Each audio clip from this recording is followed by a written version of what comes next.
Welcome back everyone, welcome to civil services study. Practice set number 101 पर आ जाइए। UPSC civil services prelims के लिए। ठीक है, 27 जून को जो होने वाली परीक्षा थी ये, वो अब 10 अक्टूबर को होगी। ठीक है, 90 दिन का आपके पास प्लस पॉइंट है। प्रैक्टिस करते रहिए हर दिन। चलिए स्टार्ट करते हैं। तो क्वेश्चन नंबर 1 पर आ जाइए। आर्कटिक क्षेत्र से रिलेटेड कुछ स्टेटमेंट है यहाँ पर, पता नहीं कि इनमें से कौन सा करेक्ट होगा। भारत और चीन आर्कटिक परिषद के सदस्य हैं। ठीक है, और आर्कटिक परिषद का मुख्यालय कनाडा में है। और भारत ने वर्ष 2008 में आर्कटिक क्षेत्र में एक स्थायी अनुसंधान स्टेशन का निर्माण किया। इसे हिमाद्री कहा जाता है। बताइए कौन सा करेक्ट है। देखिए, पहली बात तो भारत और चीन आर्कटिक परिषद के सदस्य नहीं है। ठीक है, पर्यवेक्षक हैं दोनों। और आर्कटिक परिषद का मुख्यालय कनाडा में भी नहीं है, नॉर्वे में है। भारत ने वर्ष 2008 में आर्कटिक क्षेत्र में एक स्थायी अनुसंधान स्टेशन का निर्माण किया था। इसे हिमाद्री कहा जाता है। ये वाला करेक्ट है, तीसरा वाला। ठीक है, तो पहले से कितने एलिमिनेट हो जाते? 2 तो हो ही जाते। सी है इसका आंसर। तो भारत और चीन को आर्कटिक परिषद में पर्यवेक्षक का दर्जा प्राप्त है। ठीक है, मेंबर नहीं है इसके, गलत है पहला स्टेटमेंट। आर्कटिक परिषद का जो मुख्यालय है वो नॉर्वे में है। ठीक है, कनाडा में नहीं है। आर्कटिक क्षेत्र के अंतर्गत अगर बात करें हम, तो आर्कटिक महासागर और कुछ विशिष्ट हिस्से जैसे कि Alaska, Canada, Finland, Denmark, Iceland, Norway, रूस और स्वीडन को जो है इसमें शामिल किया गया है। ये देश एक साथ मिलकर आर्कटिक काउंसिल नामक एक अंतर सरकारी फोरम का निर्माण करते हैं। और आर्कटिक क्षेत्र में भारत की उपस्थिति वर्ष 1920 में पेरिस की स्वालबार्ड संधि पर हस्ताक्षर के साथ जो है शुरू हुई थी। क्लियर। अब भारत ने वर्ष 2008 में आर्कटिक क्षेत्र में एक स्थायी अनुसंधान स्टेशन का निर्माण किया। इसको हिमाद्री कहा जाता है। हिमाद्री जो है वो नॉर्वे के स्वालबार्ड क्षेत्र के न्यालेसुंड में स्थित है। ठीक है, और भारत को वर्ष 2013 में आर्कटिक परिषद में पर्यवेक्षक देश का दर्जा प्रदान किया गया था। और वर्तमान में चीन सहित विश्व के कुल 13 देशों को इसमें पर्यवेक्षक का दर्जा प्राप्त है। और साल 2018 में भारत के पर्यवेक्षक दर्जे का जो है नवीनीकरण किया गया था 2018 में। क्वेश्चन नंबर 2 पर आ जाइए। म्यूकरमाइकोसिस से रिलेटेड कुछ स्टेटमेंट है यहाँ पर। देखिए, म्यूकरमाइकोसिस एक दुर्लभ वायरस द्वारा होने वाला संक्रमण है जिसे म्यूकरमाइसिटिस कहा जाता है। इस बीमारी का जो संचरण है वो एक व्यक्ति से दूसरे व्यक्ति के संपर्क में आने के कारण होता है। बताइए।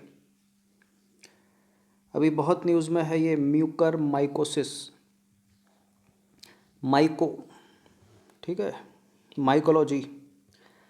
देखिए, ये होता है फफूंद से, फंगस से होता है। ठीक है, कवक से होता है, वायरस से नहीं होता, इसलिए गलत है पहला स्टेटमेंट। और इस बीमारी का संचरण एक व्यक्ति से दूसरे व्यक्ति के शरीर में नहीं होता है। ठीक है, दोनों के दोनों गलत हैं। डी है इसका आंसर। तो म्यूकरमाइकोसिस जो है एक गंभीर लेकिन दुर्लभ कवक संक्रमण है। ठीक है, फंगल संक्रमण है। यह म्यूकरमाइसिटिस नामक फफूंद के कारण होता है जो पर्यावरण में प्रचुर मात्रा में उपलब्ध है या मौजूद है। ठीक है, पहला गलत। देखिए, मुख्य रूप से उन लोगों को प्रभावित करता है म्यूकरमाइकोसिस जिन्हें स्वास्थ्य संबंधी समस्याएं हैं, या वो लोग ऐसी दवाइयों का सेवन करते हैं, ऐसी दवाइयों को खा रहे हैं जो दवाइयाँ कीटाणुओं और बीमारी से लड़ने की जो रोग प्रतिरोधक क्षमता है उसको कम करती है। ठीक है, म्यूकरमाइकोसिस का जो संचरण है या संचार है वो मानव से मानव और मानव से पशुओं के बीच नहीं होता है। ठीक है, दूसरा वाला स्टेटमेंट गलत हो गया। क्वेश्चन नंबर 3 पर आ जाइए। हाल ही में एक खाड़ी चर्चा में रही है, गैलाथिया की खाड़ी। इसके संदर्भ में विचार करना है। 2 स्टेटमेंट है, नीचे बताना है कि में से कौन सा सही होगा। गैलाथिया की खाड़ी लक्षद्वीप में स्थित है। और गैलाथिया की खाड़ी दुनिया के सबसे बड़े समुद्री कछुए, उस कछुए का नाम है एंजीमेटिक जियोंट टर्टल, ठीक है, का भारत में नेस्टिंग स्थल है गैलाथिया की खाड़ी। बिल्कुल, गैलाथिया की खाड़ी दुनिया के सबसे बड़े समुद्री कछुए, उस कछुए का नाम है एंजीमेटिक जियोंट टर्टल का भारत में नेस्टिंग स्थल है। ठीक है, लक्षद्वीप में नहीं है ये। ठीक है, कहाँ पर है फिर? अंडमान निकोबार में। तो गैलाथिया की खाड़ी दुनिया के सबसे बड़े समुद्री कछुए, उस कछुए का नाम है एंजीमेटिक जियोन टर्टल का भारत में नेस्टिंग स्थल है। और यह दुनिया का सबसे बड़ा समुद्री कछुआ है जो 3 दशकों में किए गए सर्वेक्षणों के माध्यम से खोजा गया है। ठीक है, कौन सा कछुआ? एंजीमेटिक जियोंट टर्टल। गैलाथिया की खाड़ी की बात करें तो अंडमान और निकोबार द्वीप समूह में स्थित है ये। और पिछले कुछ वर्षों में पारिस्थितिक सर्वेक्षणों ने कई नई प्रजातियों की सूचना जो है वो इस खाड़ी में दी है। ठीक है, मतलब जो ऐसी जो प्रजातियां हैं वो केवल गैलाथिया क्षेत्र तक सीमित है। ठीक है, इसलिए न्यूज़ में है गैलाथिया की खाड़ी, अंडमान निकोबार स्थिति। चलिए क्वेश्चन नंबर 4 पर आ जाइए। उन्होंने 2000 से अधिक गीतों की रचना की है और उनके गीतों को और उनके संगीत को जो है रविंद्र संगीत कहा जाता है। इन्हें बंगाली गद्य और कविता के आधुनिकीकरण हेतु उत्तरदायी माना जाता है। ये साहित्य के क्षेत्र में नोबेल पुरस्कार जीतने वाले पहले गैर यूरोपीय थे। इन्हें 1915 में ब्रिटिश किंग जॉर्ज पंचम द्वारा नाइटहुड की उपाधि से सम्मानित किया गया था। ये निम्नलिखित में से कौन थे? बताइए कौन है? अरविंद घोष, सत्येंद्रनाथ टैगोर, रविंद्रनाथ टैगोर या मदन मोहन मालवीय। देखिए इसमें कई जगह से आप पकड़ सकते हो, आप यहाँ से पकड़ सकते हो क्योंकि यह प्रश्न कॉम्पिटिटिव एग्जाम में कई बार पूछा हुआ है। ठीक है, जलियांवाला बाग हत्याकांड के कारण इन्होंने अपनी नाइटहुड की उपाधि त्याग दी थी। इनका नाम बता दीजिए क्या है? रविंद्रनाथ टैगोर। ठीक है, ऑप्शन नंबर बी। तो रविंद्रनाथ टैगोर के बारे में माना जाता है कि उन्होंने 2000 से अधिक गीतों की रचना की है और उनके गीतों और संगीत को रविंद्र संगीत कहा जाता है। इन्हें बंगाली गद्य और कविता के आधुनिकीकरण हेतु उत्तरदायी माना जाता है और इनके उल्लेखनीय कृति में गीतांजलि, गौरा, बाल का मानसी आदि शामिल हैं। साथ ही इन्हें इनके गीत एकला चलो के लिए भी जाना जाता है। बाकी 1913 में गीतांजलि के इनको, ठीक है, नोबेल प्राइज़ मिला था, पता होगा आपको। नाइटहुड की उपाधि मिली इनको जॉर्ज पंचम के द्वारा जो इन्होंने त्याग दी थी जलियांवाला बाग हत्याकांड के कारण। क्वेश्चन नंबर 5 पर आ जाइए। केंद्र सरकार, सेंट्रल गवर्नमेंट संविधान के किस अनुच्छेद के तहत राज्यों को विचलनवाद का राजस्व घाटा अनुदान प्रदान करती है? ठीक है, बताइए। Post devolution revenue deficit grant, कौन सा आर्टिकल है? 148 तो है नहीं, आपको पता होगा इसमें क्या है। एडमिनिस्ट्रेटिव ट्रिब्यूनल है, इसको भी हटा दीजिए। 275 अनुच्छेद के तहत। तो केंद्र सरकार संविधान के अनुच्छेद 275 के तहत राज्यों को विचलनवाद राजस्व घाटा जो है अनुदान प्रदान करती है और ये अनुदान राज्यों के विचलन के अंतर को पूरा करने के लिए जो है मासिक किस्तों में वित्त आयोग की सिफारिशों के अनुसार जारी किए जाते हैं। और इस अनुदान को प्रत्येक वर्ष भारत की संचित निधि से भुगतान किया जाता है। ये अनुदान पूंजी और आवर्ती रकम के रूप में हो सकते हैं। ठीक है, क्वेश्चन नंबर 6 पर आ जाइए। प्रधानमंत्री गरीब कल्याण अन्न योजना के संदर्भ में विचार करना है। इस योजना की पहली बार शुरुआत 2015 में की गई थी और वित्त मंत्रालय योजना के क्रियान्वयन हेतु नोडल एजेंसी है। बताइए कौन सा करेक्ट है?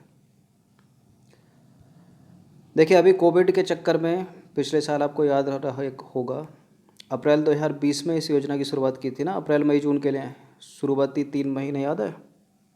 फिर बाद में इसको बढ़ाया भी गया था नवंबर 2020 में। अब फिर से अप्रैल में इसको 21 में शुरू किया गया। ठीक है, तो 2015 की थोड़ी है, 20 की अभी पुरानी, याद होगी आपको, 5 किलो अनाज वाला। गलत है पहला स्टेटमेंट। वित्त मंत्रालय इस योजना के लिए नोडल एजेंसी है, दूसरा वाला करेक्ट है। प्रधानमंत्री गरीब कल्याण अन्न योजना के लिए। तो देखिए हाल ही में 13 राज्यों ने जो है प्रधानमंत्री गरीब कल्याण अन्न योजना के तहत खाद्यान्न वितरण शुरू किया है। और प्रधानमंत्री गरीब कल्याण अन्न योजना जो है कोविड-19 के विरुद्ध लड़ाई में गरीब और संवेदनशील वर्ग की सहायता करने के लिए प्रधानमंत्री गरीब कल्याण पैकेज के हिस्से के रूप में अप्रैल मई जून 2020 की अवधि के लिए, ठीक है, शुरू की गई थी, याद होगा आपको, जिसमें कुल 80 करोड़ राशन कार्ड धारक शामिल थे। बाद में इसे नवंबर 2020 तक बढ़ा दिया गया।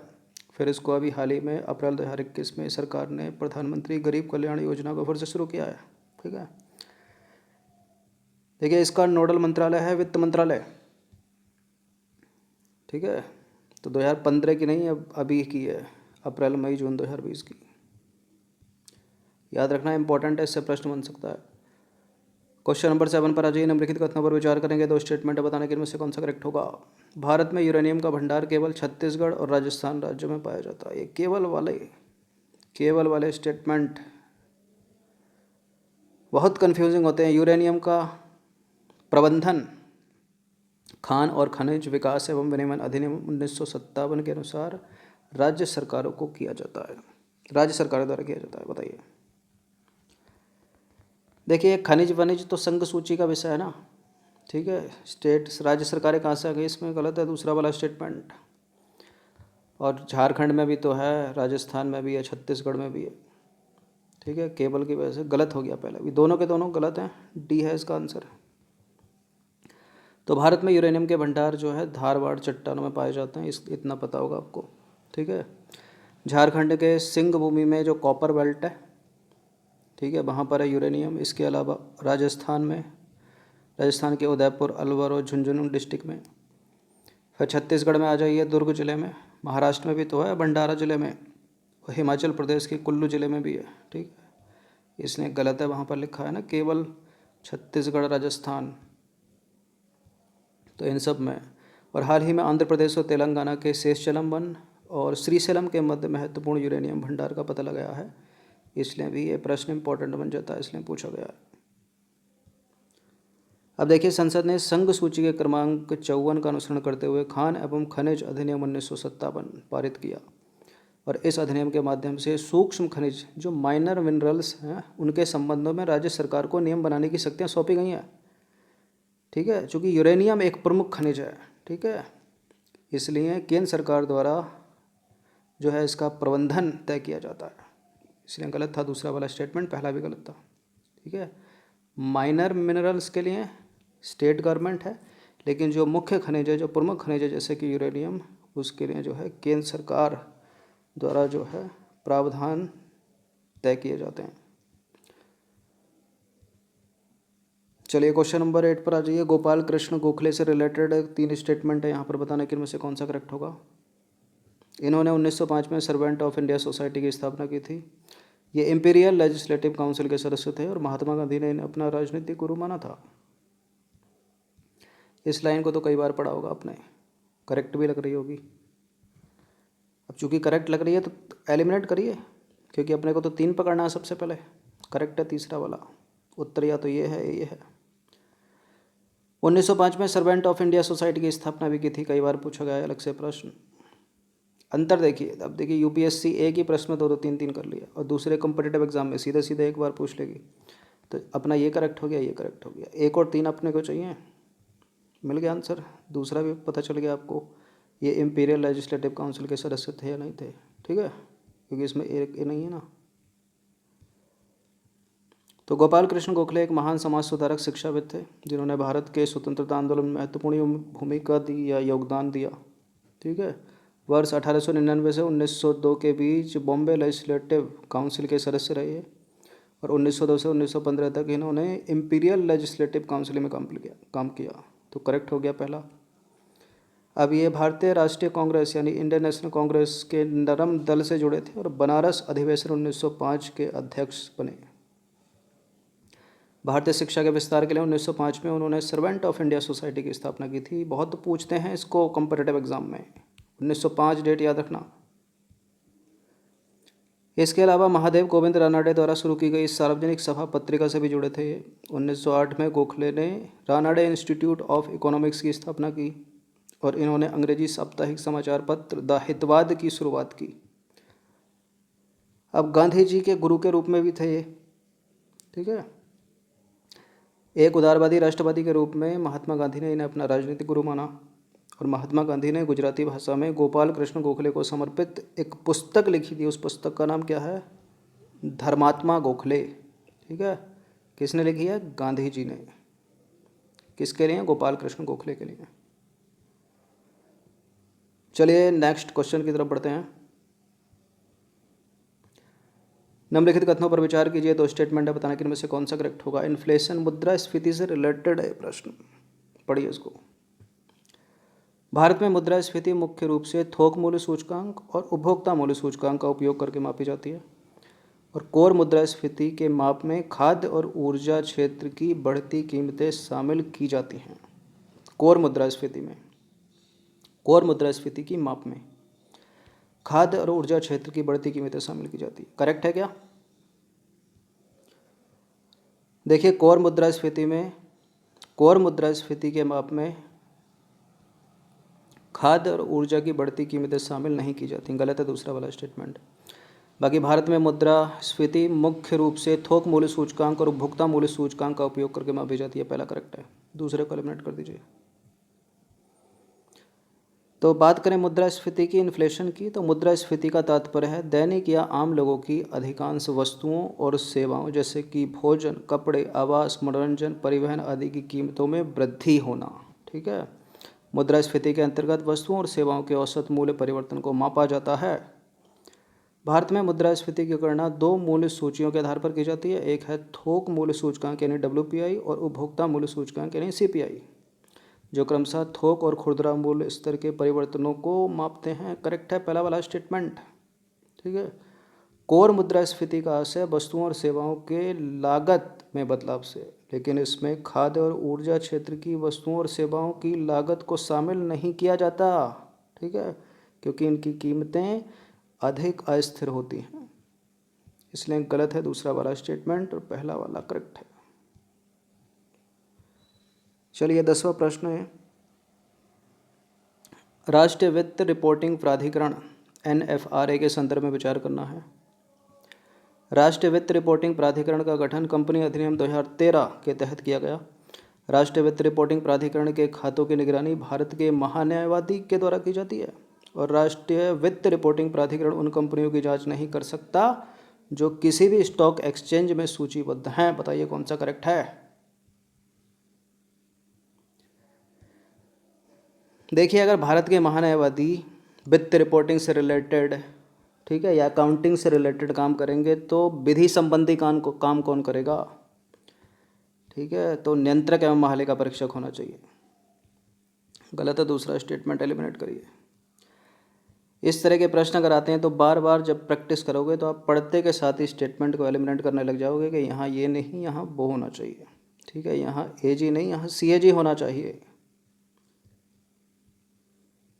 राष्ट्रीय वित्त रिपोर्टिंग प्राधिकरण का गठन कंपनी अधिनियम 2013 के तहत किया गया। करेक्ट है पहला। और राष्ट्रीय वित्त रिपोर्टिंग प्राधिकरण उन कंपनियों की जांच कर सकती है जो किसी भी स्टॉक एक्सचेंज से सूचीबद्ध नहीं है, उनकी भी कर सकती है। ठीक है, गलत है ये वाला स्टेटमेंट। इससे फिर भी आधा काम तो अपना बन ही जाता। ठीक है, आधा इससे बना देते हैं, केवल पहला वाला ही करेक्ट होगा, इसका ऑप्शन नंबर A। चलिए, तो भारत सरकार द्वारा राष्ट्रीय वित्त रिपोर्टिंग प्राधिकरण का गठन वर्ष 2018 में कंपनी अधिनियम 2013 की धारा 132 के तहत किया गया। करेक्ट है पहला। देखिए, इसके खाते की निगरानी भारत के नियंत्रक एवं महालेखा परीक्षक यानी controller and auditor general CAG के द्वारा की जाती है, महान्यायवादी के द्वारा नहीं। ठीक है, यह पब्लिक इंटरेस्ट एंटिटीज़ के रूप में नामित ऐसी कंपनियों और निकायों की जांच कर सकता है जिनकी प्रतिभूतियां भारत में या भारत के बाहर किसी भी स्टॉक एक्सचेंज में सूचीबद्ध हैं। ठीक है, तो कर सकता है, उनकी ऐसा नहीं है कि नहीं कर सकता। इसलिए गलत है तीसरा स्टेटमेंट, गलत है दूसरा स्टेटमेंट, क्योंकि यहाँ AG नहीं CAG होना चाहिए। और बाकी राष्ट्रीय वित्त रिपोर्टिंग प्राधिकरण का गठन वर्ष 2018 में कंपनी अधिनियम 2013 की धारा 132 के तहत किया गया, इसलिए करेक्ट है पहला। तो ये 10 प्रश्न थे, कुछ करंट कुछ स्टैटिक से रिलेटेड। इसी तरह के प्रश्न UPSC जैसी परीक्षाओं में पूछे जाते हैं। इनकी प्रैक्टिस हर दिन करते रहिएगा। धन्यवाद। इस टेस्ट का PDF आप टेलीग्राम से डाउनलोड कर लेना शाम तक। ठीक है, टेलीग्राम पे अपलोड कर दिया जाएगा।